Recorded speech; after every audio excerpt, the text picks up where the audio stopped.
साथियों, आज़ाद हिंदुस्तान के 70 साल के इतिहास में एक ऐसा ऐतिहासिक दिन आया जब देश का सबसे उपेक्षित और शोषित लद्दाख श्रीनगर के शोषण से मुक्त होकर एक केंद्र शासित प्रदेश बन पाया। भारत सरकार के द्वारा 5 अगस्त 2019 को जब संविधान के अनुच्छेद 370 की ताकतों को पंगु किया गया, तभी यानी 31 अक्टूबर 2019 को लद्दाख एक अलग केंद्र शासित राज्य बन सका। साथियों, लद्दाख की जलवायु अत्यंत शुष्क एवं कठोर है। नदियां दिन में कुछ ही समय प्रभावित हो पाती हैं, शेष समय में इनमें बर्फ जम जाती है। सिंधु नदी यहाँ की मुख्य नदी है।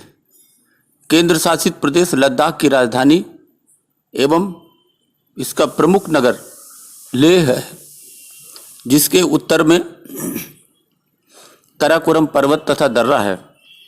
अधिकांश जनसंख्या, जिसकी प्रकृति, संस्कार एवं रहन सहन तिब्बत एवं नेपाल से प्रभावित हैं। पूर्वी भाग में अधिकांश लोग बौद्ध हैं। कारगिल में जो मुस्लिम हैं उनमें अधिकांश शिया हैं। हेमिस गोम्पा बौद्धों का सबसे बड़ा धार्मिक संस्थान यहीं पर है।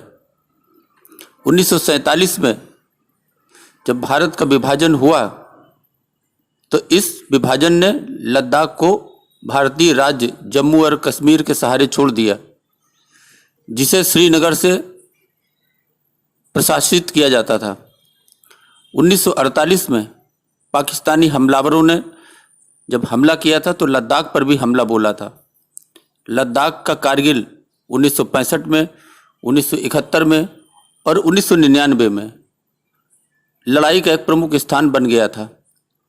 आपने लद्दाख के युवा सांसद जामयांग सेरिंग नामग्याल का संसद में भाषण सुना होगा, जो पूरी सच्चाई दिखाता है। 1949 में चीन ने नुब्रा और सिंकियांग के बीच की जो सीमा थी उसको बंद कर दी। भारत से मध्य एशिया तक 1000 सालों से चल रहे व्यापार मार्ग को भी अवरुद्ध कर दिया।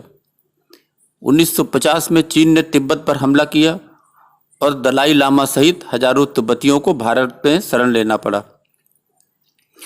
1962 में चीन ने जब भारत पर हमला किया तो भारत के लद्दाख के अक्साई चिन्ह पर कब्जा कर लिया और तुरंत सिंकियांग और तिब्बत को जोड़ने वाली सड़कों और पाकिस्तान के साथ संयुक्त रूप से काराकोरम राजमार्ग बना डाला।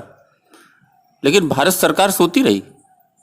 इसके साथ ही चीन ने लद्दाख तिब्बत की सीमा को भी बंद कर दिया, जिसने 700 वर्षीय लद्दाख तिब्बत का आपसी संबंध समाप्त कर दिया।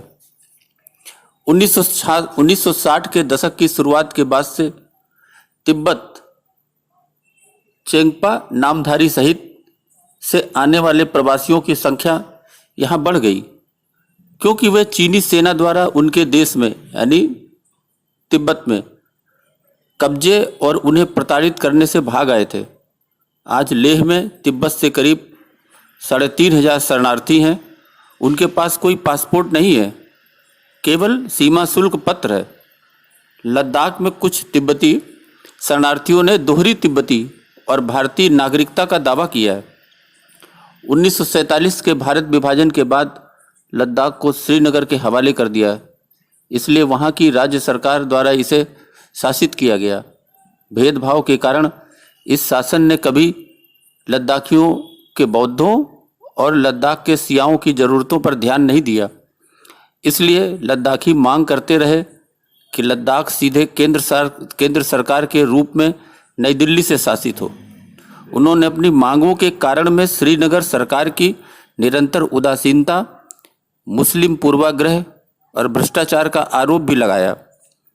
1989 में बौद्धों पर मुस्लिमों के हिंसक दंगों के कारण लद्दाख बौद्ध परिषद की मांग हुई, जिसे 1992 में हटा दिया गया था। भारत सरकार और राज्य सरकार ने 1995 में लद्दाख स्वायत्त पहाड़ी विकास परिषद का निर्माण किया। 1947 से ही लद्दाख के बौद्धों के साथ भेदभाव और उनकी उपेक्षा श्रीनगर से होती रही। सीमावर्ती होने के कारण चीन से भी ये परेशान रहे, लेकिन उनकी मदद को कोई आगे नहीं आया। भारत सरकार के द्वारा 5 अगस्त 2019 को अनुच्छेद 370 की ताकतों को पंगु करने के बाद ही यानी 31 अक्टूबर 2019 को लद्दाख अलग राज्य बन पाया। यहाँ मुस्लिमों में अधिकांश शिया मुस्लिम हैं, जिनका श्रीनगर के सुन्नियों से मेल नहीं खाता। आज लद्दाखी बौद्ध और शिया चैन की नींद सोता है। गुलामी जैसी जिंदगी से उसे मुक्ति जो मिल गई है, आज नहीं तो कल जम्मू के डोगरा भी श्रीनगर सुन्नियों के भेदभाव और शोषण वर्चस्व को खत्म करेंगे। अब ये तमाशा ज़्यादा दिन नहीं चलने वाला। साथियों, अभी के लिए बस इतना ही। धन्यवाद।